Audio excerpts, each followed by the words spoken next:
dan damai sejahtera Allah yang melampaui segala akal, itulah yang memelihara hati dan pikiranmu dalam Kristus Yesus, Tuhan dan Juru Selamat dunia. Amin. Salam bagi kita semuanya. Firman Tuhan yang menjadi pewartaan bagi kita di minggu ini, yaitu dari 1 Timotius pasal yang pertama, ayat yang ke-12 sampai dengan ayat yang ke-16. Baiklah Bapak Ibu, kita bacakan secara responsoria. Nanti ayat 16 kita bacakan bersama-sama. Saya mulai dari ayat yang ke-12. Aku bersyukur kepada Dia yang menguatkan aku, yaitu Kristus Yesus Tuhan kita. Karena Ia menganggap aku setia dan mempercayakan pelayanan ini kepadaku.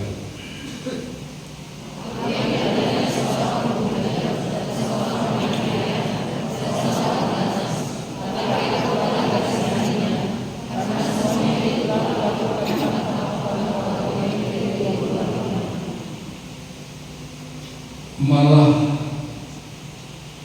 kasih karunia Tuhan kita itu telah dikaruniakan dengan limpahannya kepadamu, dan iman dan kasih dalam Kristus Yesus.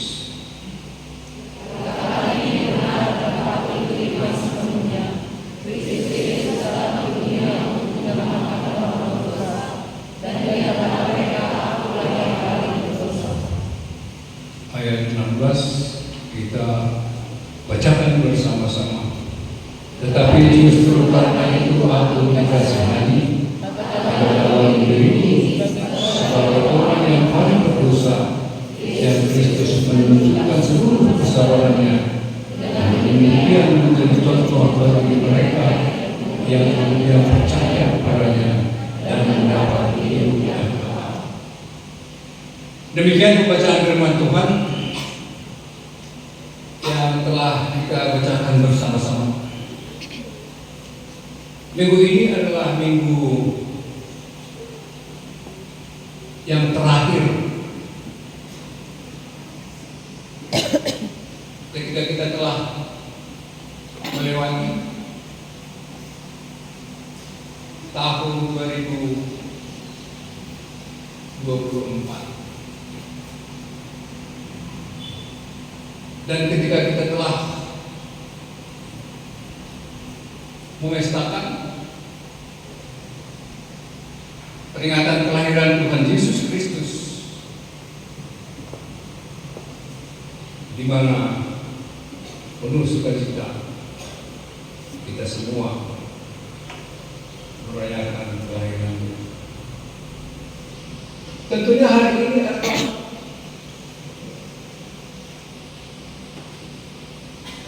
minggu terakhir dan akan memasuki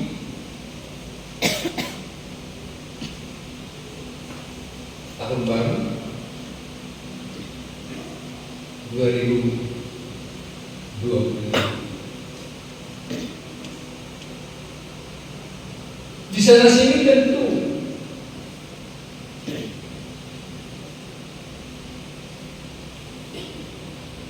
ada kekurangan, ada kelebihan, dan ketika kita menilai diri kita dalam perjalanan hidup kita setahun ini,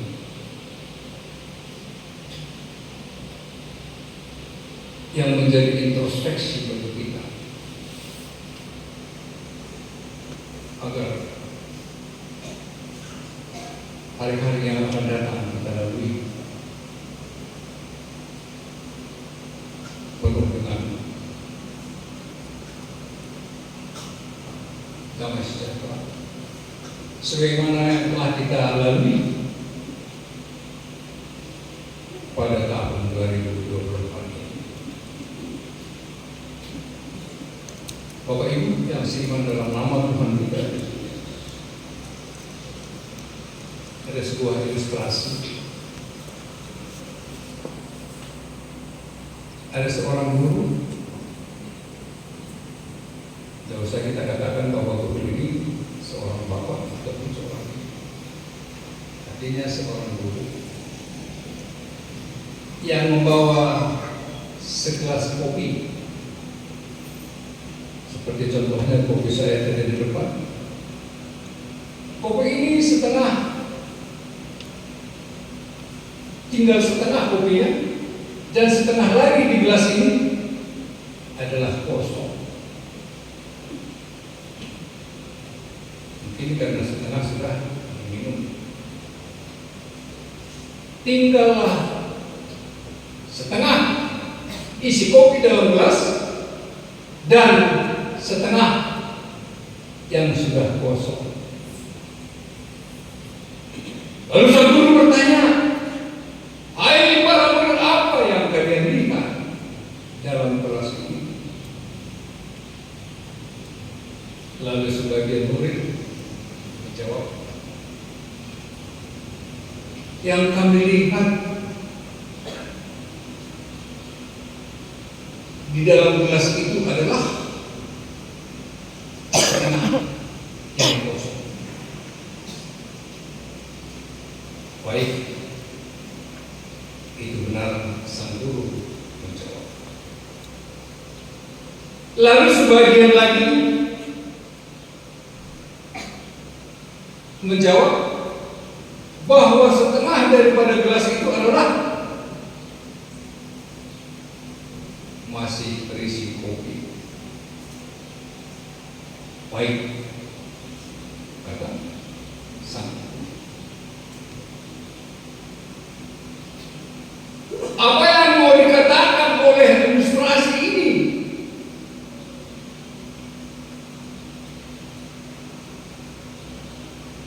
Dalam kekosongan gelas ini, tentu di sana karena kekurangan. Dan gelas yang setengah masih berisi kopi. Sang guru mengatakan itu adalah kelebihan. Tentunya dalam perjalanan hidup kita banyak kekurangan dan kelebihan.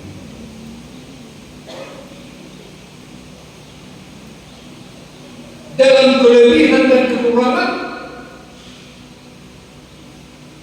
kita saling melengkapi.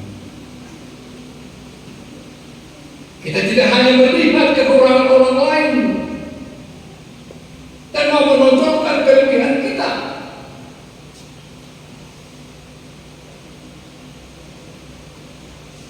dan kita juga tidak mau menonjolkan kelebihan kita melihat kekurangan orang. Kelebihan dan kekurangan, marilah kita saling mengisi. Dalam kelebihan kekurangan tentunya dalam persekutuan kita di hadapan Tuhan,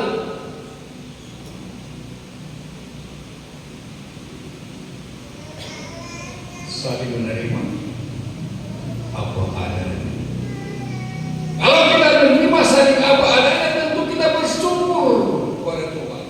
Mandok mau lihat disaluhut dengan masa dorong asih rohani. Ini jugalah yang ditekankan. Ini jugalah yang dikatakan oleh Rasul Paulus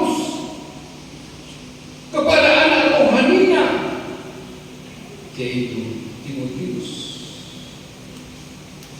yang mereka sudah pisah tempat. Timotius berada di Efesus, dan Rasul Paulus meneruskan perjalanannya untuk menyampaikan berita kesukaan tentang Tuhan kita Yesus Kristus.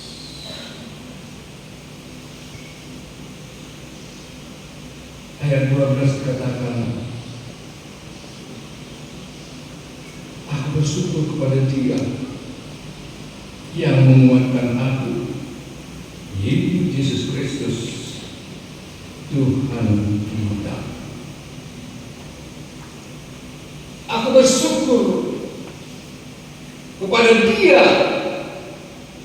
Dia dari situ dalam Alkitab kita baru bersama. Yang memberi kekuatan kepadamu yaitu Yesus Kristus.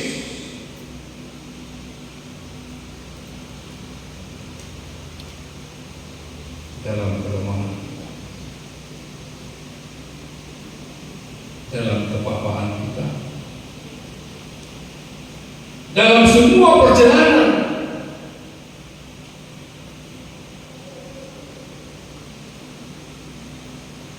Paulus dia merasa dikuatkan, dimampukan oleh Tuhan kita Yesus Kristus.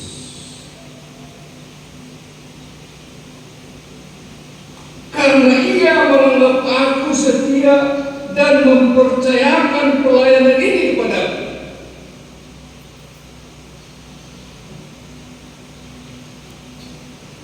Karena menganggap aku setia dan mempercayakan pelayanan ini kepadaku.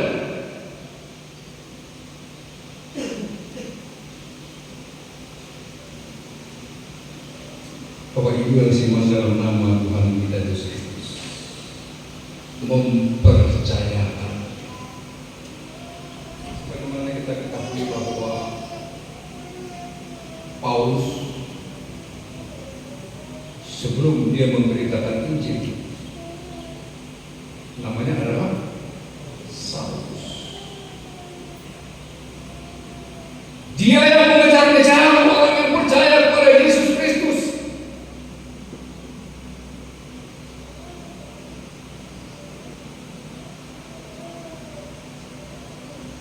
Siapa yang percaya kepada Yesus, terutama tentang kebangkitan dari Tuhan kita Yesus, dia memburu. Tetapi Bapak Ibu Saudara sekalian, ketika ia berjalan ke Damaskus, Tuhan Yesus berkata, Saulus, Saulus. Lalu dia buta. Setelah 3 hari dia mati.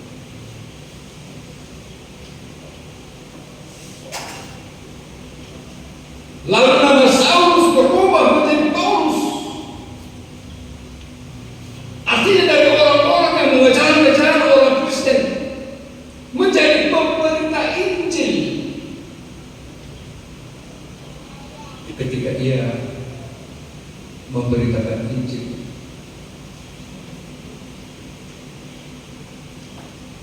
yang dipercayakan kepadanya oleh Tuhan kita Yesus Kristus, setelah ia bertobat,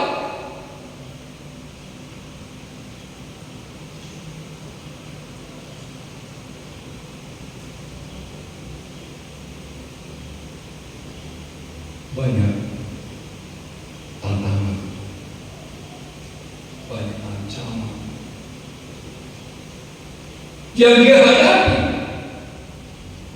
Bahkan di dalam hati masuk dalam penjara Romawi terakhir, tapi dia tetap peduli kepada orang-orang yang telah percaya karena pemberitaannya.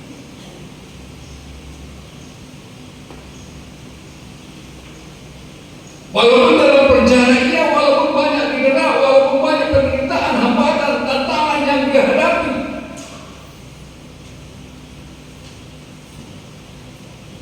tetapi Bapak Ibu Saudara sekalian yang saya dalam nama Tuhan kita Yesus Kristus,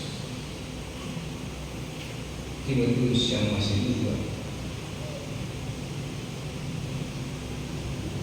yang banyak tantangan di tengah-tengah jemaat yang baru yang dia pimpin. Apa perjalanan tersebut? Karena orang menganggap bahwa Timotius yang masih muda, apakah ini mampu untuk memberitakan Injil, baik dalam perkataan, baik dalam kehidupannya sehari-hari.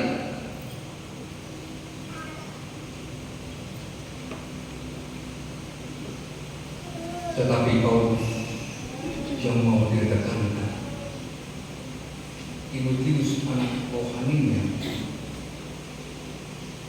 agar supaya semakin dewasa untuk mengendalikan dirinya atas ancaman tantangan yang ada di tengah-tengah jemaat.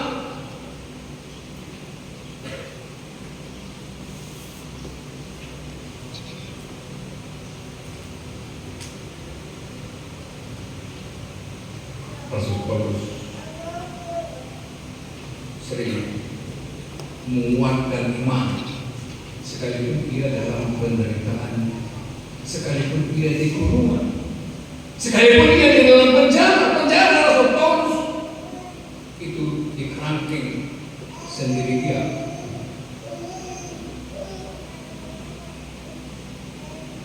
Kalau kita lihat Rasul Paulus dalam penjara, tangannya dirantai, kakinya digali, dan antara tangan dengan kaki digali setengah punggung seperti udang. Sudah bisa kita bayangkan bagaimana sebenarnya perasaan penderitaan Rasul Paulus. Apalagi di penjara sendiri.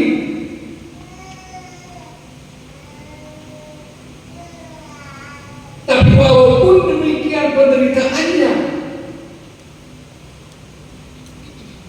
dia masih boleh dimampukan oleh Tuhan untuk menguatkan Timotius, untuk menguatkan kita. Apa yang mau dikatakan dalam hal ini? Allah memberikan kekuatan kepada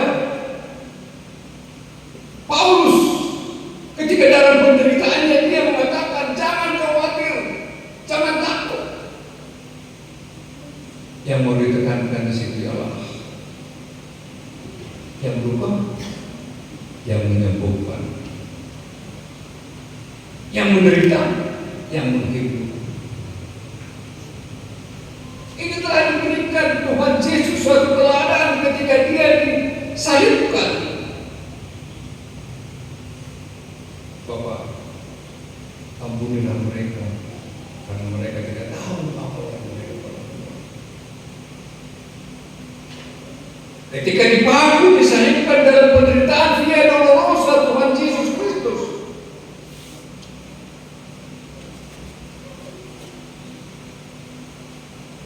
dia tetap mengampuni. Pengampunan dia lepaskan. Ini juga yang dirasakan oleh Rasul Paulus. Ketika manusia telah jatuh ke dalam dosa, saya yang lebih besar dosa saya yang lebih berdosa.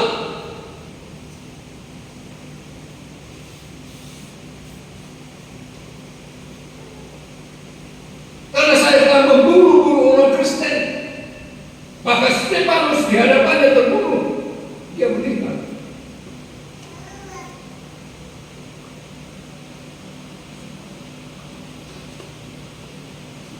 Tentunya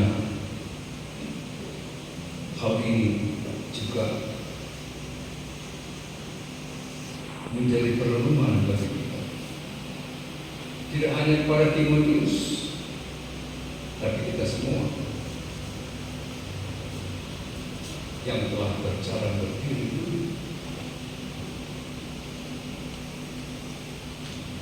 yang telah percaya kepada Yesus Kristus. Kita senantiasa dimampukan iman oleh Tuhan beserta kita. Tidak ada keraguan, tidak ada ketangsian, tidak ada kekhawatiran. Wah.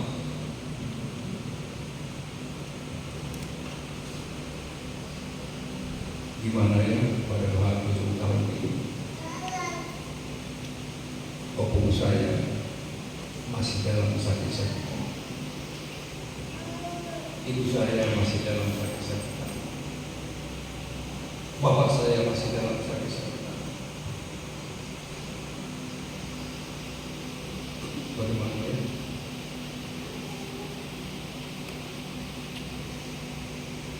Ketika anak kita yang di perantauan belum bisa kembali ke kampungnya, ke rumah orang tuanya. Ketika kegagalan yang terjadi, banyak hal suka duka yang silih berganti di dalam kehidupan kita. Seperti yang dirasakan oleh Rasul Paulus. Sayalah yang lebih berdosa. Lain, tetapi kasih karunia Allah lebih besar daripada dosa-dosa. Oleh karena itu Bapak Ibu Saudara sekalian, tema minggu kita mengucap syukur atas kasih karunia Allah, mengucap syukur senantiasa.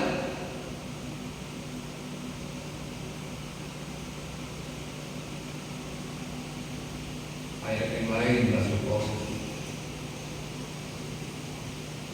menyampaikan semangatnya kepada jemaat di Filipi 4 ayat 4. Bersukacitalah senantiasa dalam Tuhan. Sekali lagi kukatakan bersukacitalah. Semua boleh sirna, boleh kita lalui, kita jalani dengan satu keyakinan. Allah sanggup memberikan lebih daripada apa yang kita pikirkan dan apa yang kita minta ataupun yang kita doakan. Ketika sampai di sana,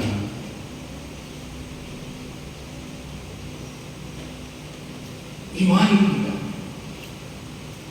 pola pikir kita, pengertian kita,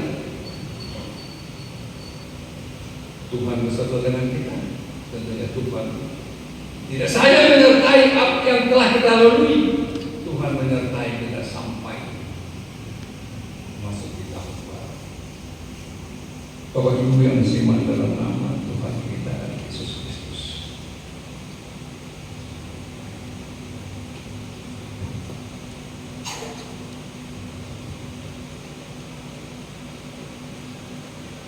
Kristus Yesus datang ke dunia ini untuk menyelamatkan orang berdosa. Untuk menyelamatkan orang berdosa. Ketika kita membuat tembok pemisah, Tuhan Yesus datang menjembatani. Apa yang mau dikatakan di sini? Ketika dalam Kristus, damai dan kasih-Nya menyertai kehidupan kita, beserta dengan kita, maka kasih-Nya menembus tembok pemisah. Ayat 16 dikatakan, tetapi justru karena aku dikasihani agar dalam diriku ini sebagai orang yang paling berdosa, Yesus Kristus menunjukkan seluruh kesabarannya. Dengan demikian aku menjadi contoh bagi mereka, kemudian mereka percaya dan mendapatkan hidup yang kekal. Orang-orang yang telah percaya mengimani Yesus Kristus sebagai juru selamat,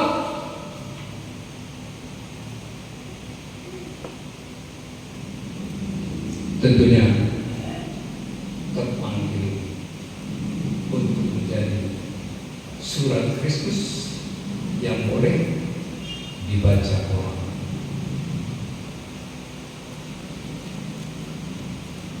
Tuhanlah yang memampukan kita. Tuhanlah yang menyertai kita. Tuhanlah yang memberkati kita dalam memasuki tahun 2025. Amin. Bapak yang baik, Bapak di surga, kami bersyukur dan berterima kasih atas semua kasih karunia-Mu yang Tuhan berikan kepada kami. Kami tidak layak ya Tuhan untuk menerimanya, karena kami adalah tidak luput dari kesalahan, karena kami adalah orang-orang berdosa. Tetapi oleh kasih karunia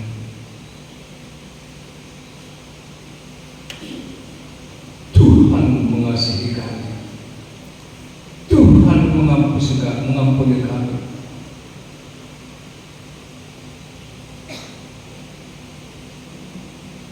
Tuhan yang senantiasa menolong kami. Oleh karena itu ya Tuhan, kami senantiasa bersyukur dalam segala tempat, dalam segala situasi. Terima kasih. Berkati firman-Mu, berkati kami ya Tuhan, kami yang telah mendengarkan firman-Mu, agar melalui itu ya Tuhan, kami dapat dimampukan untuk menyampaikan selalu di tengah-tengah orang, di tengah-tengah dunia, tengah-tengah lingkungan. Karena kami merasakan yang Tuhan telah ampuni, maka kami terpanggil untuk mengampuni sesama kami manusia. Sehingga ya Tuhan, damai sejahtera dan kasih-Mu senantiasa bersemayam dalam kehidupan kami. Bapa yang baik, Bapa di surga, kami berdoa buat seluruh jemaat, mulai dari pimpinan jemaat, pimpinan pendeta, pimpinan guru semawan dan keluarga. Berkati pelayanan ya Tuhan, yang ini berada di kampung untuk memestakan adiknya dalam pemberkatan pernikahan pada waktu semua. Tuhan berkati pelayanan serta lindungan dia ya Tuhan sampai ke depan ini dalam keadaan sukacita, keselamatan dan keadaan. Demikian juga ya Tuhan buat anak-anak kami yang telah berulang tahun di minggu ini. Kiranya Tuhan memberikan umur yang panjang, murah rezeki, sehat selalu, sehat dalam jasmani, kuat dalam iman. Demikian juga ya Tuhan, kami berdoa buat anak-anak di tengah jemaat-Mu yang telah membawa anaknya untuk sini dan baptis. Kiranya menjadi anak yang baik, yang menjadi contoh teladan demi masa depan keluarga dan gereja. Bapak yang baik, Bapak di surga, berkati juga ya Tuhan anak-anak yang demikian. Berikan kecukupan bagi mereka yang sudah lansia ya Tuhan. Kiranya Tuhan memberikan kekuatan, kemampuan untuk senantiasa dalam bersyukur atas berkat-berkat kepada mereka. Terlebih yang sudah mendapat bonus di atas itu. Berkati juga ya Tuhan seluruh kemungkinan pada Tuhan yang senantiasa rela memberikan dirinya berkorban untuk pelayanan yang Tuhan telah berikan kepada mereka dan juga kepada majelis. Berkati juga ya tim pujian semuanya Tuhan. Ketika anggota jemaat yang sedang berangkat ke kampung, sertai lindungi mereka agar mereka senantiasa memperoleh keselamatan daripada. Terima kasih Bapak. Masih banyak lagi yang kami minta, tapi Tuhan tahu apa yang menjadi kebutuhan. Kabulkan oleh Tuhan. Terima kasih Bapak. Kiranya kami boleh Tuhan izinkan, Tuhan sertai, Tuhan berbagi untuk memasuki tahun baru 2020. Terima kasih Bapak. Terpujilah Engkau Yesus, Engkau sampai selama-lamanya. Amin. Kita akan berpujian, kita bernyanyi kembali.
Yaitu dari Injil Matius pasal yang kedua ayat yang ke-11.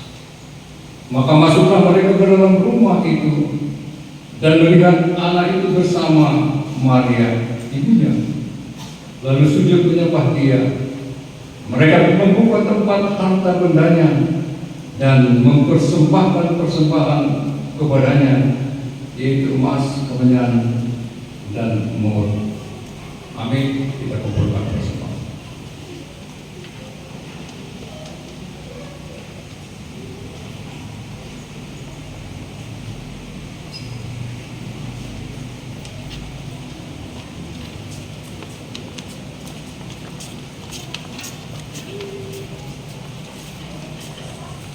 Ya Allah Bapa kami yang ada di surga, kami mengaku dengan setulus hati, Engkaulah sumber segala berkat dan karunia dalam hidup kami. Di sini kami mempersembahkan kurban syukur kami kepadamu. Terimalah persembahan umatmu dan berkatilah menjadi alat kesaksian persekutuan dan pelayanan jemaat ini. Jadikanlah hidup kami persembahan yang berkenan kepadamu, dan pakailah hidup kami untuk turut menghadirkan tanda-tanda kerajaan-Mu, kasih keadilan dan damai sejahtera dan sukacita. Bukalah hati kami oleh Roh Kudus-Mu, agar kami senantiasa mengucap syukur kepadamu dalam nama Yesus Kristus, Tuhan kami.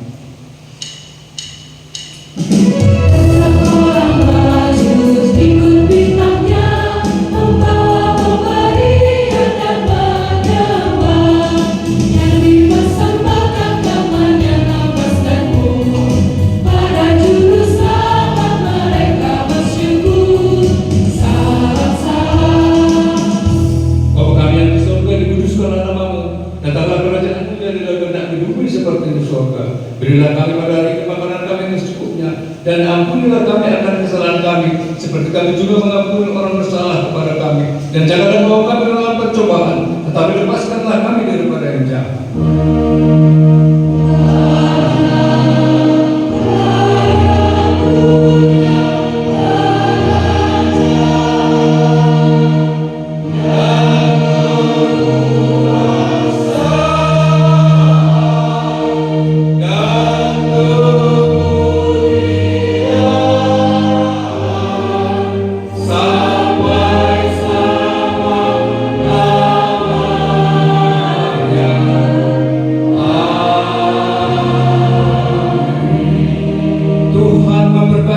Dan melindungi engkau.